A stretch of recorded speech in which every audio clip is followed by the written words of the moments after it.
Let's see, exactly how many eggs do I have to break to make an omelet?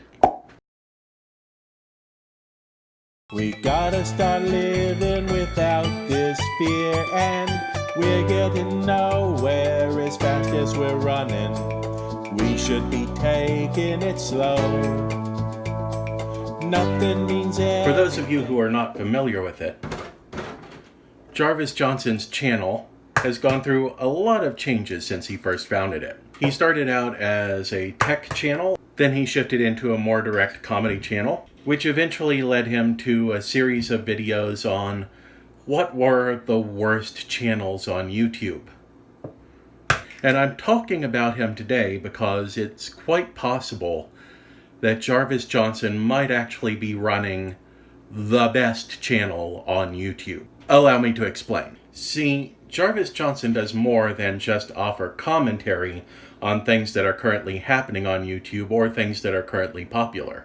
He's not a channel that delves a whole lot into challenges and those sorts of things. Instead, he's a channel that offers genuine, constructive criticism. And he's funny while he does it to boot. He's taken on a very distinct policy of not punching down while he works on his show. Generally, the channels that he speaks about are not small YouTubers just trying to make their way in the platform. Instead, he tends to focus on channels that are large, channels that already have a platform that is established and is running properly. He focuses a lot on channels that target children, which the YouTube platform is not supposed to target children. That's one of the things that we're all learning now with all of the latest information coming out about COPPA. And he focuses a lot on corporate channels as well, channels that have been established by companies that are specifically out there just to turn views into money.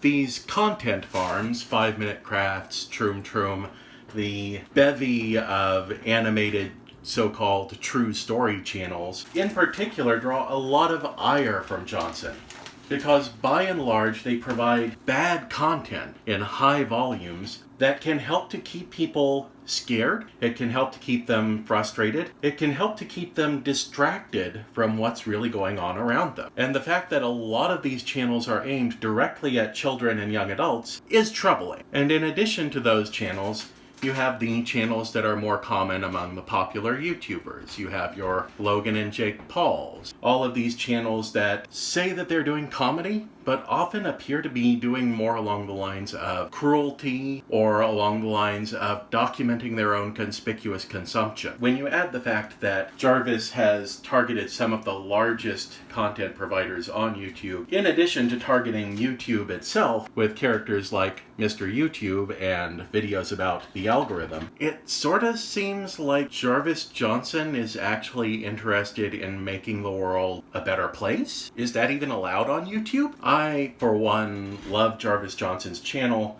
because there is so much positivity there. And when he makes detours from his typical content, when he does things like talking about the Wildcats and his love for High School Musical, these are all very human things that allow us a glimpse into his mind, and we get to see someone who's a bit of a cheesy guy who has fun with life and enjoys life. And when you combine that with the fact that his work focuses on the more power structures that you see around YouTube, and the fact that that work is consistently not just about running those channels down, you start to get a basic pattern for what he's doing thematically. Of course, he's not without his critics. His comment feed is very typically full of people who want to complain that he's just a hater or occasionally a hatter. But those people are fans of the channels that he's critiquing. That is to say that they have an interest in those channels not being criticized. Because when you criticize someone's entertainment, it can feel like a personal attack.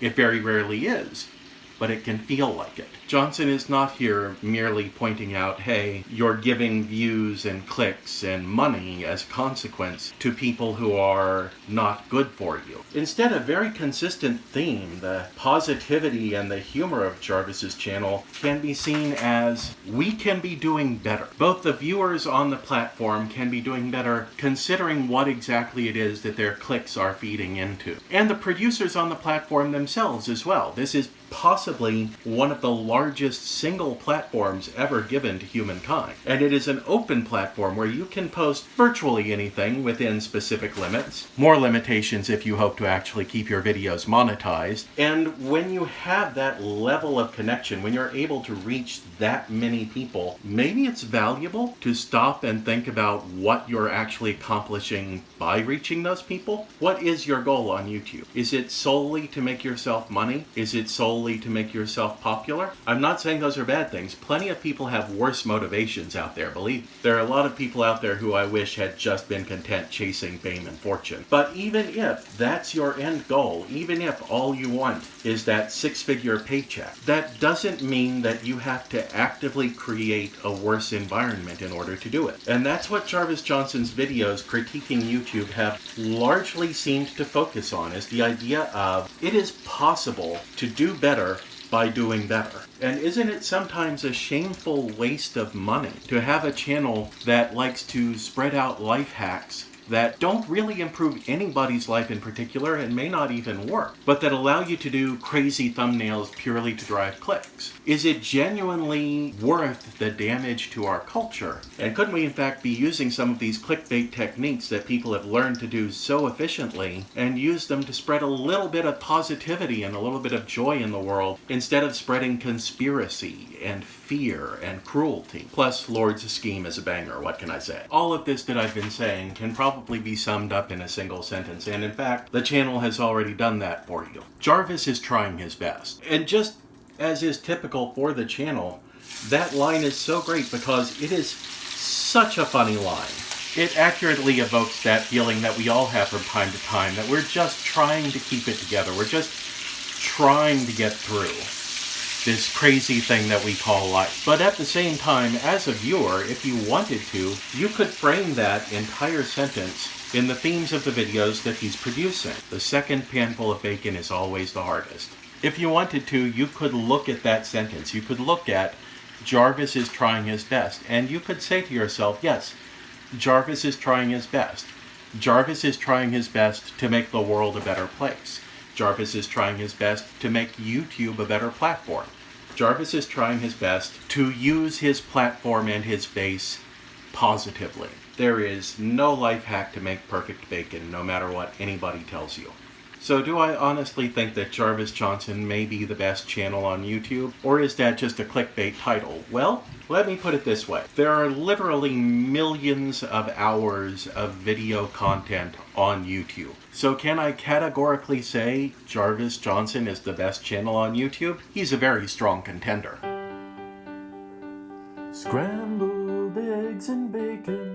Once again, guys, thanks for checking out my channel. If what I've said about Jarvis Johnson sounds interesting to you at all, you should probably go and check him out as well. But before you take off to do that, make certain you hit the like button under the video, click subscribe, ring the bell. Again, I'm not certain how valuable all of that is on YouTube as it is today, but it's not worth a shot. You can also check out my Ko-fi and my Patreon if you'd like to support the channel financially, because we are supported by viewers like you. Until next time, take care of yourself, because I'm not there to take care of you.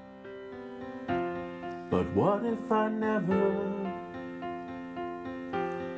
even make it out the door?